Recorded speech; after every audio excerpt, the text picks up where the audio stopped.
حج کا رکن اعظم وقوف عرفہ آج ادا ہوگا۔ دنیا بھر سے لاکھوں فرزندان توحید میدان عرفات پہنچ گئے۔ عصر اور مغرب کے درمیان وقوف عرفہ ہوگا، جس میں حاجی اللہ رب العزت کے حضور گڑ گڑا کر دعائیں کریں گے۔ سورج غروب ہونے کے ساتھ ہی گولا چلے گا اور نماز مغرب ادا کیے بغیر حاجی مزدلفہ روانہ ہوں گے، جہاں پر وہ مغرب اور عشاء کی نمازیں ایک ساتھ ادا کریں گے۔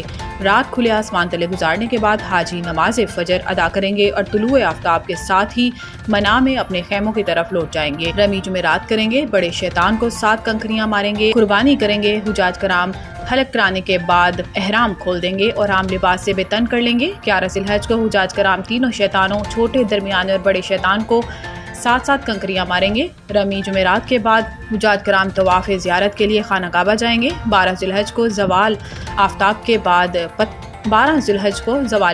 بعد پھر تینوں شیطانوں کو کنکریاں ماری جائیں گی۔ حجاج کرام رمی جمعرات کے بعد منا سے اپنی رہائش گاہ روانہ ہو جائیں گے۔ اگر کوئی حاجی منا میں ایک اور دن رکنا چاہے تو وہ 13 ذی الحج کو تینوں شیطانوں کو کنکریاں مار کر مکہ اپنی قیام گاہ پہنچ جائیں گے۔ حج کا فریضہ مکمل ہو گیا۔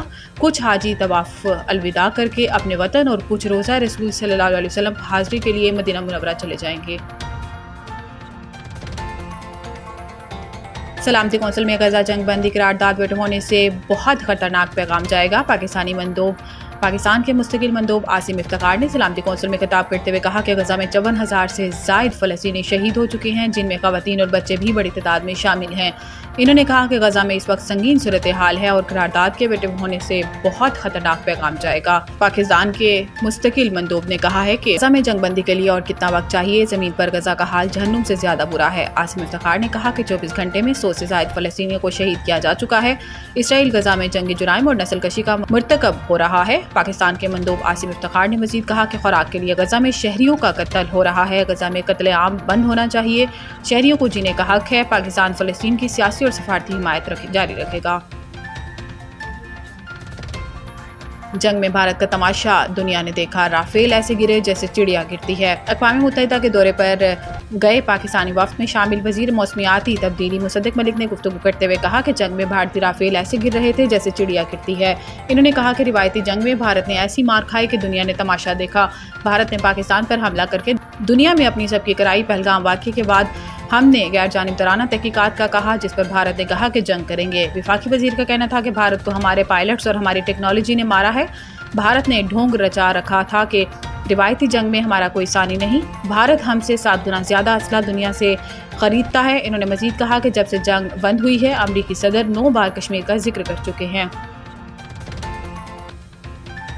پاکستان کی جانب سے بھارتی طیارے گرانے کے بعد انڈونیشیا کا چین سے J-10 طیارے خریدنے پر غور۔ غیر ملکی خبر رساں ایجنسی کے مطابق انڈونیشیا کے نائب وزیر دفاع ڈونی ایرموان نے کہا ہے کہ چین سے J-10 طیاروں کی خریداری کا جائزہ لے رہے ہیں۔ انہوں نے کہا کہ پاکستان کی جانب سے J-10 طیارے سے بھارتی طیارے مار گرانے کو مد نظر رکھیں گے۔ نائب وزیر دفاع انڈونیشیا کے مطابق ہماری چین کے ساتھ بات چیت ہوئی ہے اور اس میں ہمیں صرف J-7 طیارے ہی نہیں بلکہ بحری جہاز، ہتھیار اور دیگر پیشکش بھی کی ہے۔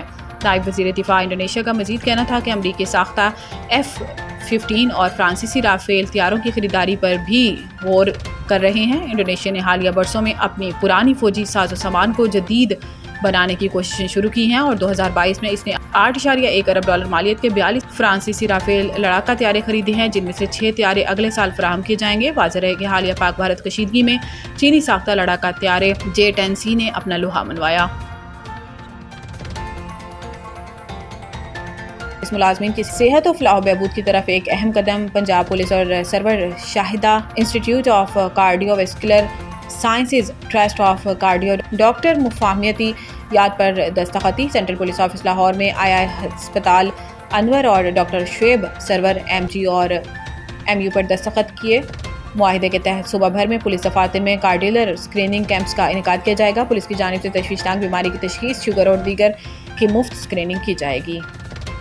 قمر محمود منچ اور DSP سرکل آفتاب صابر کی عید الاضحیٰ کے انتظامات کے حوالے سے امن کمیٹی سے میٹنگ اور مساجدوں میں سیکیورٹی کے انتظامات کے حوالے سے بریفنگ۔ سمندری میٹنگ میں صدر انجمن تاجران میاں شبیر محالمی، صدر یونین آف جرنلسٹ اظہر عباس جاوید، صدر انجمن اسنا اشریہ رجسٹرڈ ابرار فاروقی اور منڈی بازار نائب صدر اسد عباس جاوید اور دیگر ممبران کمیٹی نے شرکت کی۔ DSP سرکل سمندری آفتاب صابر نے کہا کہ عید الاضحیٰ پر تمام مکاتب فکر کی مساجدوں کو فل پروف سیکیورٹی اور شہر کے مین بازاروں میں پولیس تعینات کر دیے جائیں گے۔ اسسٹنٹ کمشنر قمر محمود نے کہا کہ قربانی کے جانوروں کی تمام تر لاشیں آپ کے گھر کے دروازے سے ستھرا پنجاب کی ٹیمیں عید کے دنوں تک اٹھا کر لے جائیں گی۔ CO میونسپل کمیٹی طاہر فاروق نے کہا کہ لاشیں کسی گداگر کو مت دیں۔ امن کمیٹی کے ممبران نے انتظامیہ کی کاوشوں کو خوب سراہا اور ہر قسم کے تعاون کی یقین دہانی بھی کروائی۔